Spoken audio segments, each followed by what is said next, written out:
প্রকৃতির গল্পে আপনাদেরকে স্বাগত জানাচ্ছি। আমি প্রায়শই চেষ্টা করি বিভিন্ন ধরনের বনজ ফলজ গাছের সাথে আপনাদের পরিচয় করে দিতে। আজকে ঠিক তেমনি প্রকৃতির গল্পে একটি গাছের সাথে পরিচয় করে দিচ্ছি আপনাদেরকে। আর এই গাছটি হচ্ছে ডুমুর গাছ। প্রকৃতির বিস্ময়কর সৃষ্টি ও বৈচিত্র্যের মধ্যে অন্যতম হলো এই ডুমুর গাছ। এটি শুধু তার ব্যতিক্রমী ফল ধরার ধরনেই নয়, বরং তার ঔষধি গুণ, খাদ্যমান এবং পরিবেশগত গুরুত্বের কারণে বহুল পরিচিত।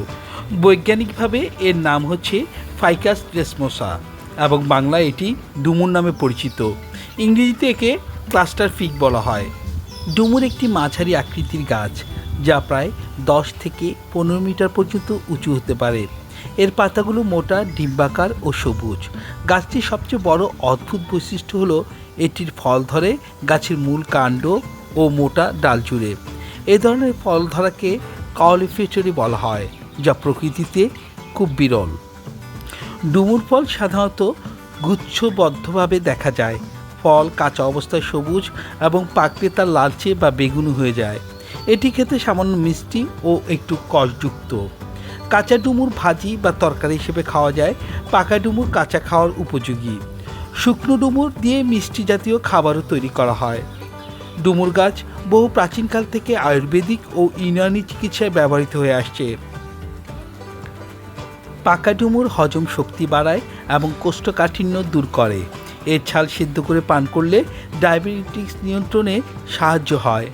গাছের কষ, ঘা বা ত্বকের সমস্যা সারাতে খুবই উপকারী। ডুমুর পাতার রসও নানান ধরনের চর্মরোগে ব্যবহৃত হয়। ডুমুর গাছ শুধু মানুষের জন্য নয়, প্রকৃতির অনেক প্রাণীর জীবন ধারণেও গুরুত্বপূর্ণ ভূমিকা রাখে। পাখি, বাদুড় ও গবাদি পশু এই ফল খুব পছন্দ করে। ফলে এটি প্রাকৃতিক খাদ্যচক্রে গুরুত্বপূর্ণ অবদান রাখে। ডুমুর গাছ মাটি ধরে রাখতে সাহায্য করে এবং প্রাকৃতিক পরিবেশে জীববৈচিত্র্য রক্ষায় সহায়তা করে। ভারতীয় উপমহাদেশে ডুমুর গাছকে পবিত্র হিসেবে গণ্য করা হয়। হিন্দু ধর্মে এটি অনেক পূজা ও আচার অনুষ্ঠানে ব্যবহৃত হয়। ডুমুর গাছ শুধু একটি সাধারণ গাছ নয়, এটি একাধারে খাদ্য, ওষুধ, প্রাকৃতিক ভারসাম্য রক্ষাকারী একটি উপাদান।